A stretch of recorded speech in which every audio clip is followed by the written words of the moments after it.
तो नमस्कार। आइए संगीतिका में देखते हैं पद्मश्री मालिनी अवस्थी जी के साथ संपादक आकू श्रीवास्तव जी का लिया गया एक रीसेंट इंटरव्यू।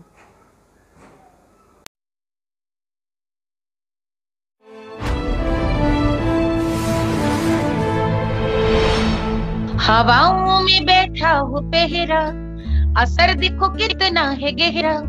पूछे है हर कोई देखो, खतरा बड़ा है पहचानो। डरना नहीं मुस्कुराना है, मिलकर इसे अब हराना है। अरे डरना नहीं मुस्कुराना है, मिलकर इसे अब हराना है। अरे आया है क्यों तू निगोड़ा, अरे कैसा है तू रे करोना। भीड़ में कहीं नहीं जाना है, भीड़ से खुद को बचाना है। दोनों हाथ अपने मल के साबुन से खूब धोना है। डरना नहीं मुस्कुराना है, मिलकर इसे अब हराना है। अरे आया है तू क्यों निगोड़ा, अरे कैसा रे तू रे करोना। जी मालिनी जी, सबसे पहले तो आपका स्वागत है नवोदय टाइम्स पंजाब केसरी में। आपने समय निकाला और मैं जानता हूं कि आप ऐसा नहीं कह सकता मैं आपको कि आप इस समय प्रोग्राम नहीं कर रही हैं तो व्यस्त नहीं होंगी। आप हमेशा की तरीके से व्यस्त होंगी और उतनी ही व्यस्त होंगी जितनी पहले रहा करती। तो ये एक महीना कैसे बीता, जो मालिनी अवस्थी जिसको मैं जानता हूँ प्रोग्राम पे प्रोग्राम, लोगों से इंटरेक्शन, बाकी मीडियम पे पूरा ध्यान, और पॉलिटिकली भी आप उतना ही एक्टिव रही हैं, एक्टिव इन द सेंस विचारों से एक्टिव रही हैं। तो अब आप कैसे इसको देख रही हैं इस एक महीने को? पहली बात तो बहुत बहुत नमस्कार अकू जी, आप अच्छा लग रहा है जुड़ करके भी, क्योंकि इस समय तो पहली बार तकनीक का वाकई आभार करने को जी चाह रहा है कि ये जो अनूठा अनुभव है जीवन में कि सब लोग एक दूसरे से कटे हुए हैं, वहां पे टेक्नोलॉजी ने कम से कम हम लोगों को आसान कर रखा है एक दूसरे से जुड़ना। जो आपने कही बिल्कुल सही बात है। असल में एक तो मैं अपना ये भी नहीं कह सकती कि एक्टिव लाइफ थी, हाइपर एक्टिव लाइफ थी हमारी तो। और वहां पर एकदम से जो विराम लगा, तो पहली चीज तो ये कि मुझे लगता है कि एक आपकी जब मन शरीर की एक आदत पड़ जाती है एक तरह के जीवन शैली की, वहां पे बदलाव जब आता है तो आप उसका स्वागत ही करते हैं शुरू में कि भाई वाह आराम मिल गया इसी बहाने। लेकिन पहले दिन से ही मुझको ये चीज, मुझे लगता है शायद ये इंडिविजुअल कैरेक्टरिस्टिक होती है हर एक व्यक्ति की। मुझे लगा कि कलाकार हैं हम लोग, इसमें भी इस समय भी हमको जुड़ना चाहिए और इस विषय से जुड़ करके भी इस समय जो अपनी सेवाएं दे सकूं वो दूं।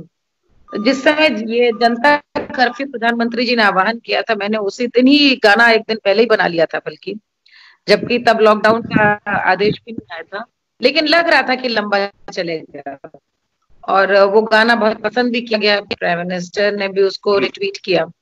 उसके बाद मैंने उसी दिन से, लॉकडाउन के दिन से ही मैंने कहा मैं रोज शाम 5 बजे फेसबुक लाइव अपने श्रोताओं के सामने आऊंगी। देखिए उससे एक बात अच्छी क्या होती है, एक तो अनुशासन आ रहता है लाइफ में। आपको एक विषय पे कुछ बोलना है तो आप 1 घंटा कम से कम अध्ययन करते हैं क्या बोलेंगे, और इसी बहाने एक कहीं ना कहीं लोगों से जुड़ाव। मुझे तो हमेशा से लगता है कि मैंने संगीत को भी जो अपना एक उसका जो मुख्य उद्देश्य लक्ष्य था वो लोगों से जुड़ाव, लोगों से जुड़ करके कोई बात कहना, यही इसीलिए लोक संगीत को मैंने लिया। नहीं तो मैं गजल गाती होती या कुछ और गाती जिसमें निजी दुख निजी शोक रहता है, लेकिन लोक में जन की बात होती है, जन की खुशियां, जन के दुख। और इसीलिए वो फेसबुक लाइव शुरू करा। अब मुझे खुशी है कि अब तो सारे फोरम्स बहुत एक्टिव हो गए हैं। एक बात और, बतौर पत्नी मुझे आदत थी कि पति सुबह उठ करके ही काम करने चले जाते हैं, वो देर देर रात तक नहीं आते, वो अभी भी जारी है। बहुत सारे घरों में सबसे बड़ा बदलाव यही आया है कि पति घर पे अब, तो हमारे लिए उस हिसाब से मुझे लगता है कि कोई ऐसा चेंज नहीं है, सिवाय यात्राएं बस नहीं हो रही है, बाकी तो सब ठीक है। लेकिन आपने पहले ही कह दिया, वैसे मैं उस चीज को बाद में आपसे मांग करता या आपसे कहता कि उसको सुना है। वो जो गीत आपने पहला किया था जब जी प्रतिक्रिया शुरू हुई थी, तो उसकी 2 लाइन ही चाहिए, जी और क्योंकि तब मन में निश्चित रूप से कुछ डर रहे होंगे, कुछ और चीजें दिमाग में थी कि कैसे क्या होगा, तो वो डर कैसा था, और फिर वो 2 लाइन जरूर चाहूंगा कि जो आपने गीत बनाया था उसको हम सुने। अक्कू जी, मुझे लगता है कि शायद सामान्य जन से थोड़ा ज्यादा मैं थोड़ा सा पढ़ती अड़ती रहती हूँ, ट्विटर वगैरह पे भी एक्टिव रहती हूँ, आप जानते हैं। तो वर्ल्ड न्यूज को देखना या उस पेंडेमिक का जो खतरा था उसके स्वरूप को भांपना, वो तो मुझे लगता है कि आई कुड सेंस इट कि ये 5 महीने पहले जहां लॉकडाउन में कुछ देश चले गए, वहां पर धीरे धीरे यदि हिंदुस्तान में आ गया है। भाई मैं जबलपुर कार्यक्रम देने गई थी फरवरी में, और उस समय भी हमको याद है हम लोगों का टेस्ट लिए गए थे ऑन द एयरपोर्ट। तो समझ में आ रहा था कि आपका जबलपुर वाला बहुत सफल प्रोग्राम था, जबलपुर वाला ये बहुत सफल कार्यक्रम था, नर्मदा कुंभ था। तो मैंने ये मुझे लग रहा था कि ये बड़ा मामला है। मैं अभी देखती हूँ बहुत सारे लोग जब मुझे फोन करते हैं, कभी पास के लिए, कभी किसी चीज के लिए, तो मुझे हैरानी होती है कि पति अलग है, पत्नी अलग है, कहीं छोटे बच्चे को लेकर शादी अटेंड करने चले आई, वापस नहीं लौटा है। तो मैं उनसे कहती हूँ कि भैया आप लोग अखबार नहीं पढ़ रहे थे या टीवी नहीं देख रहे थे, कैसे आपको नहीं समझ में आ रहा था? 6-7 साल में प्रधानमंत्री को सब लोग जानते हैं कि जब वो कह देते हैं लंबी लड़ाई है, तो उसका मतलब संकेत भी समझना चाहिए, लंबी है। हाँ, और ये किसी के बस में नहीं है बात। तो बस ये सारी चीजें देख करके मैंने तुरंत मैं एक स्टूडियो गई और देखिए उसका असर दिख रहा था। जनता कर्फ्यू के आह्वान का भी इतना था कि सब बंद था। एक म्यूजिशियन किसी तरह कीबोर्ड वाले सचिन मिले और मैंने बस उनसे कहा चलिए स्टूडियो खुलवाया, तो एक रिकॉर्डिस्ट बेचारा मेरे कहने पे आ गया। हम 3 लोगों ने, जिसने कीबोर्ड बजाया उसी से मैंने वीडियो भी शूट करवाया था, और बस गाना बना लिया था।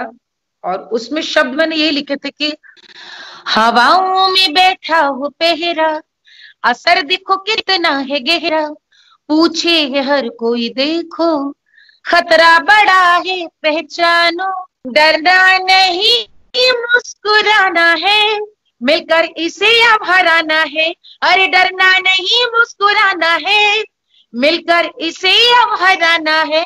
अरे आया है क्यों तू निगोड़ा, अरे कैसा है तू रे करोना, भीड़ में कहीं नहीं जाना है, भीड़ से खुद को बचाना है, दोनों हाथ अपने मल मल के साबुन से खूब धोना है, डरना नहीं मुस्कुराना है, मिलकर इसे अब हराना है।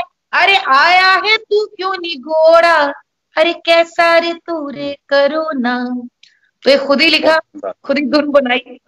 नहीं, बहुत अच्छा। और डरना नहीं, मुझे तो लग रहा है कि हम सब अब बहुत किसी ना किसी तरीके से इस महीने भर के दौरान डरे हैं, घबराए हैं, मुश्किल में हैं, अभी भी है, लेकिन लड़के निकले हैं। लेकिन आपने इस 1 महीने के दौरान आपके मनन, अध्ययन और उस समुद्र मंथन से निकला क्या है? क्या समाज में बदलाव होने जा रहा है? क्या किस तरीके की चीजें होने जा रही? कोरोना से तो हम निपट लेंगे, मुझे लगता है आज मैं इस विश्वास के साथ कह सकता हूं कि कोरोना की से हम निपट लेंगे, लेकिन उसके बाद कैसा समाज कुछ होगा? क्या कुछ बदलाव होगा, नहीं होगा? इस समुद्र मंथन से निकला क्या? आप क्या मान रही हैं? ये आपने तो बिल्कुल हमारे शब्द ले लिए। मैंने अभी एक जगह वो चल रहा था फेसबुक लाइव, उसमें मैंने यही कहा था कि ये मंथन चल रहा है, यही कहा था। और हमने कहा था समुद्र मंथन से तो अमृत भी निकला था, विष भी निकला था, और ये मंथन ही है। बिल्कुल सही आपने कहा। पहली चीज तो मुझे लगता है कि इस पूरे दौरान मेरे को 2-3 चीजें समझ में आई कि वाकई में जीवन के हम लोग ऐसा लगता था जीवन एक ट्रेडमिल है, उस पे सब चढ़कर दौड़े जा रहे हैं और बटन बंद करना भूल गए। ना किसी का हाल चाल लेने की फुर्सत, ना किसी से बात करने की फुर्सत। और वो कहीं ना कहीं जिस तरह से प्रकृति ने कौन ज्यादा ताकतवर है और इंसान वाकई कितना कमजोर और अदनी सी हैसियत हमारी, ये भगवान ने किस ढंग से दिखाई है। आई थिंक साइंस से लेकर के टेक्नोलॉजी, सभी के लिए ये समय मौन होने का समय है उस शक्ति के आगे। और सबसे बड़ा बदलाव तो मुझे लगता है कि ये आप जब एकाकी होते हैं तभी आप अंतर्मन में झांक पाते हैं, अपनी गलतियों पे पश्चाताप कर पाते हैं, क्या कर सकते थे खुले होते इस समय, तो इस पर भी मनन करते हैं। तो सबसे बड़ा जो आत्ममंथन है वो तो मुझे लगता है हर व्यक्ति अपने से कर रहा है इस समय। क्या होता जो वो करता है, क्या हो सकता था जो वो कर सकता है, ये अपने संग समय बिताना, पहले इसी को ध्यान कहते थे। जो आजकल योगा का एक हिस्सा ध्यान मान लिया गया। ध्यान का मतलब यही था कि अपने संग कुछ समय बिताना, अपने उस साथ साथ सृष्टि से एकाकार होना। अब तो 24 घंटे आपको यही करने के लिए बचे हैं। बहुत सारे लोग, आप सोचिए अक्कू जी मुझे फोन करके बता रहे थे, कुछ एक दो कलाकार हैं जिन्होंने सुविधा चाह रहे थे कि पास आस कहीं की माँ उनकी अकेले रहती है किसी शहर में उत्तर प्रदेश में, और काम के सिलसिले में वहां पर है, माँ वृद्धा है, वो भी वही आपम धापी में, और ऐसा नहीं कि स्ट्रगलर है, काफी सालों से रह रहे हैं। अब जो माँ को जिसके लिए सेवा के लिए टहल के लिए छोड़ गए, पैसा देते थे, वो अब आना बंद हो गया उसका, क्योंकि कोरोना में सबका आना बंद हो गया। माँ को देखे कौन, पड़ोसियों पर आश्रित है माँ। मैं दहल जाती हूँ सब सुन के। कोरोना ने तो गजब आईना दिखलाया सबको। और वो हमको फोन कर रहे थे कि बताइए कि हम कैसे हम आ जाएं, न ट्रेन चल रही, मैं गाड़ी से चल दूंगा। वो गाड़ी से आने को तैयार है, समय मैं आ जाऊंगा। झांसी तक की बात थी कि मैं झांसी तक गाड़ी से आ जाऊंगा, लेकिन मैंने कहा आप आ जाएंगे, 3 राज्यों से आपको मिल जाएगा माँ के संग। बोले वो जाने को तैयार अभी भी नहीं माँ, और उनको मैं काम के आ जाऊं, माँ के पास बैठूं। मैं सोचता हूँ, मैंने सोचा कि कोरोना ने हम सबको भीतर झांकने का ये ऐसा सुंदर अवसर दिया है कि हम लोग वाकई में अपनों से इतने दूर हो गए थे। कहीं ना कहीं जो भारतीय परंपरा में बातें थी, ध्यान मनन करना भी अपने से इतर, वही अब कोरोना सिखला रहा है। दूसरे के लिए सोचो, दूसरे के लिए देखो, दूसरे के लिए। सबसे ज्यादा कोरोना में क्या है, कोरोना में यह है कि आप स्वस्थ रहेंगे तो बाकी स्वस्थ रहेंगे। यही है कोरोना की चेन। आप स्वस्थ हैं तो आपके अपने स्वस्थ हैं। हमारे यहाँ वेद में शरीर को ही माना गया मंदिर। आप स्वस्थ रहिए, हाथ धोइए, प्रणाम कीजिए, दूर से मिलिए। ये जो मार गले गलमैया लग लग करके हग करने की जो परंपरा थी, वो हम सब डरने लगे, नमस्कार प्रणाम दूर से ही करते हैं। तो वो कहीं ना कहीं मुझे लगता है कि ये एक सृष्टि का बहुत बड़ा संकेत है। परिवार से जुड़िए, और जो शायद जीवन भर में समय ना मिला होगा वो मिल गया है। बच्चों को पिता के साथ, पत्नी को पति के साथ। आभार व्यक्त करिए ईश्वर का कि जिसने कहीं ना कहीं पे कभी कभी हीलिंग होती है। लोग कहते हैं प्रकृति, नेचर, अर्थ हील हो रही है, हमें तो लगता है संबंध भी हील हो रहे होंगे इस बीच में। आपने मुझे लगता है कुछ ही देश की कलाकार होंगी जिनको बहुत बॉलीवुड में भी स्वागत आपका हुआ, बहुत अच्छा किया, लेकिन आपने अपना ध्यान हमेशा लोक संगीत की तरफ रखा और उसी को समर्पण रही। समाज ने माना, सरकारों ने माना और आपको सब मान प्रतिष्ठा दी। लेकिन इस समय शायद इस दौर में कलाकार जो खास तौर से जिनके साथ आप काम करती हैं, ऑर्केस्ट्रा वाले और बाकी और जो छोटे मोटे कलाकार हैं, उन सबके सामने एक अजीब सी दुविधा है। और जब मैंने पढ़ा था कि आप लोग कुछ कर भी रहे हैं उनके लिए, ये भी एक बड़ा काम है। तो क्या उनके सामने दिक्कतें आ रही, किस तरीके की दिक्कतें आ रही हैं? देखिए, जितना अनऑर्गेनाइज सेक्टर है, सब पे फर्क तो सब पे पड़ा है, लेकिन ये जो स्थिति है इस समय, उसने तो ऐसी स्थिति स्पष्ट कर दी सबके सामने कि हर व्यक्ति को अपना बहुत आने वाले लंबे समय तक अपना भविष्य अनिश्चित लग रहा है। लेकिन कलाकारों की हमारी ऐसी बिरादरी है कि हर व्यक्ति उनसे जुड़ना चाहता है, जुड़ाव महसूस करता है, लेकिन ये नहीं सोचना चाहता कि भाई इनके भी घर परिवार है। ये भी अपने कलेजे पे पत्थर रख करके दुखी होते तो भी आपका जी बहलाते हैं। इनकी तो क्या स्थिति इस समय। और सबसे बड़ी जो आपने ऑर्केस्ट्रा वाली कई शादियों के लगनों में गाते बजाते हैं, आप तो डिनर खा रहे होते हैं, उधर जयमाल चल रही होती है, लेकिन आपने देखा होगा सारी शादी ब्याह में कोई ना कोई एक म्यूजिक पार्टी तो होती है। शादी के लगन निकल गई, नवरात्र निकल गई, होली निकल गई, मार्च से कार्यक्रम बंद है। और बहुत बड़ा ये भारतवर्ष का वर्ग है जो मनोरंजन करता है। इनके सामने तो अब ये समझिए कि कठिनाई लंबे समय तक और भी चलने वाली, क्योंकि इनके पास कोई सोशल डिस्टेंसिंग के नाते कार्यक्रम होना भी नहीं है। तो ये क्या करेंगे। बस इसी से मैंने उद्वेलित होकर के एक पहल अक्कू जी शुरू करी है, सेव द रूट्स। और सेव द रूट्स में हमारा ये आशय था कि भाई कलाकारों को भी इस समय सहारे की जरूरत है। और हमने प्रधानमंत्री जी से सबसे बहुत अनुरोध किया है कि भाई संस्कृति मंत्रालय भी कम से कम जो उनसे अनुबंधित हो, जो न भी अनुबंधित हो, उनके सहारे को आगे आए। क्योंकि जब सबके लिए, और सबसे खराब बात यह है अक्कू जी, कलाकार अभी भी किसी श्रेणी में ग्रेडेड नहीं है। रेडी वाला भी है, खोमचे वाला भी है, बीपीएल वाले भी हैं, लेकिन कलाकारों की कोई श्रेणी नहीं। और दुर्भाग्यवश हिंदुस्तान में अभी भी ऐसा भैया कि आंख बंद करिए, आप आर्टिस्ट जैसे ही बोलते हैं तो आपको सीधे मुंबई के कलाकारों पर ध्यान जाता है कि वो आर्टिस्ट। तो इतने समर्थ हैं कि 4 लोगों को खिला सकते हैं बैठकर। मैं तो बात उनकी कर रही हूँ जो गांव में, कस्बों में सारंगी बजाते हैं, ढोलक बजाते हैं, कीबोर्ड बजाते हैं, बैंजो बजाते हैं। इनको कौन कार्यक्रम, अभी सोशल डिस्टेंसिंग के नाते तो हमें लगता है अभी कार्यक्रम 4 महीने नहीं होने, तो ये समझिए जाएगा नवंबर तक। तो ऐसे में मुझे लगा कि हम लोग किस बात के कलाकार हैं यदि जनता से जुड़ करके आगे नहीं आते। तो मैं और आरजे रौनक हम लोगों ने मिलकर शुरुआत की, और मुझे खुशी के एज ऑफ नाउ जैसे आपसे बात हो रही करीब 22 लाख रुपए आ गया है उसमें, और ये सारा एक एक व्यक्ति ने अपने आप दिया है। हम लोग तो फिर भी आपके भी जरिए कहना चाहेंगे जितने भी जो बड़े कोई ग्रुप्स हों, कोई ब्रांड्स हों, देख रहे हों, क्योंकि इसमें हमारा आशय पीएम केयर फंड को तो हम दे चुके, व्यक्तिगत भी दे चुके, लेकिन ये हम चाहते हैं कलाकारों के खातों में डायरेक्टली जाए।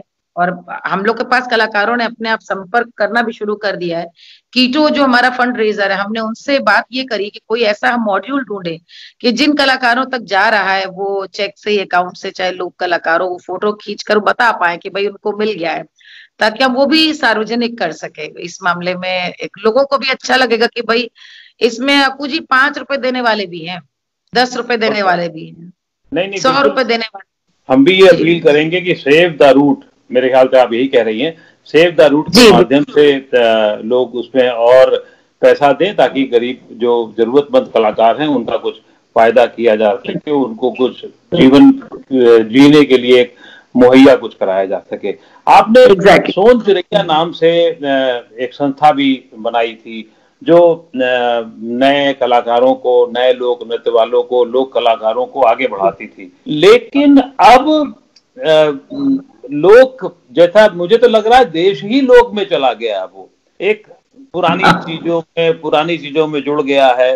तो अब इस कोरोना काल से देश कैसे निपटा? अगर आपसे ये कहा जाए कि आप ये बताएं कि इस कोरोना काल से देश कैसे निपट रहा, अभी तो मैं निपट रहा ही शब्द का इस्तेमाल करूंगा क्योंकि अभी बहुत लंबी लड़ाई है, तो कैसे आप मानती हैं?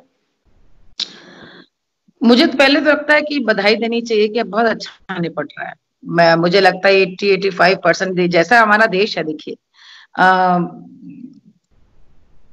इसमें इतनी सारी हमारे यहाँ आधारभूत इतनी सारी दिक्कतें हैं, हम बहुत सामूहिकता में जीते हैं, जो करते हैं रच रच के, बगल बगल सबके घर हैं, साथ साथ सब काम करते हैं। ऐसे में लॉकडाउन जैसा निर्णय करना और इतनी निष्ठा के साथ, मुझे लगता है कि वाकई पीठ थपथपानी चाहिए। हिंदुस्तान में ज्यादातर लोगों ने, 85% लोगों ने बहुत मन से मुझे लगता है इस पूरे नियम का पालन किया। और मैं बार बार ये कहती हूँ आपू जी की नए हिंदुस्तान के लिए बड़ा अनूठा अनुभव भी है, क्योंकि उन्होंने वॉर जैसी कोई सिचुएशन देखी नहीं। कारगिल लड़ी गई, वो कश्मीर में लड़ी गई, आप लोगों को क्या फर्क पड़ा? तो जो उन्होंने वो पाकिस्तान वॉर नहीं देखी, जब लॉकडाउन इस तरह का होता था कि बिजली चली जाती थी रात में, किसी घर में बिजली न जले ताकि दुश्मन को पता न चले कि इस घर में बम गिराए जा सकते हैं। ये सब जो जी इमरजेंसी वाली जनरेशन भी नहीं, आप सोचिए 75 के बाद जो पैदा, उसने इमरजेंसी भी नहीं देखी। तो ये एक ऐसे असाधारण निर्णय लिए जाते हैं, ये तो नई पीढ़ी को पता नहीं, वही है थोड़ा सा जो उनको थोड़ा सा, लेकिन मुझे लगता है कि दाद उनको भी देनी चाहिए कि जिस तरह से वो घर में बैठकर उन्होंने इसका पालन किया है।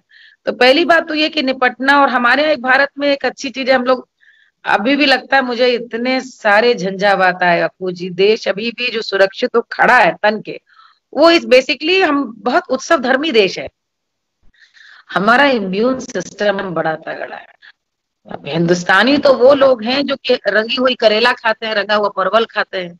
हम तो जब खुमचे में गोलगप्पा खाते हैं तो ये भी नहीं कभी पूछे भैया कि पानी कहाँ से भरा गया। तो ये जो इस स्थिति में कोरोना तो खुदा ही डरा के भाग जाएगा। मुझे पहली बार एहसास ऐसा हो रहा है जैसा कि देश में उत्तर प्रदेश का नाम थोड़ा ऊपर और आगे दिख रहा है। अब जब भी जिससे भी बात करो, लोग कहते हैं कि उत्तर प्रदेश ने, खासतौर से क्योंकि आप भी वहीं की रहने वाली हैं, वहीं पर आपने फली बड़ी, सब कुछ आपका वहां है, वहां जिस तरीके से चीजों को निपटा गया, जिस बृहद सबसे बड़ा राज, और जितने शानदार तरीके से निपटने की कोशिश हो रहा है, तो उस पर आपकी क्या राय है? क्या ये एक बात तो आपने बिल्कुल सही कही कि उत्तर प्रदेश के बारे में मेरे ख्याल बहुत समय के बाद कुछ इतना पॉजिटिव सुनने। आदरणीय जो मुख्यमंत्री हैं उत्तर प्रदेश के, योग्यताएं होती हैं वो कितना अच्छा कर सकते हैं। शायद ये अपने आप का अनूठा अनुभव है। बहुत सारी बातें आपको जी सामने आती हैं, बहुत सारी बातें नहीं भी आ पाती है। सबसे पहले कहा था, मैंने गाना बनाया था, जाओ परदेसी भैया मोरे परदेसी भैया। ये बहुत निष्ठुर है परदेश, अपने घर में गेहूं पैदा कर रही स्त्री कहती है। गाली गलौज बाकी चीजें होती रहेंगी, या कुछ एक इस मंथन से राजनीतिक मंथन भी कुछ होगा, कुछ तमीज की बातें होंगी, कुछ अच्छी बहस होगी, कुछ देश को बढ़ाने के लिए बातचीत होगी, देश को आगे रखने की जो बातचीत है, राष्ट्र की बात है, वो कितनी आगे तक जाएगी? क्योंकि आप तो बहुत सारे ट्वीट वगैरह भी करती रहती हैं, हम लोग देखते रहते हैं। जी ट्वीट तो कोई कोई जब रोक नहीं पाती हूँ किसी विषय पे तो आगे बढ़ जाती हूँ। लेकिन एक चीज जो बहुत प्रशंसा करनी होगी।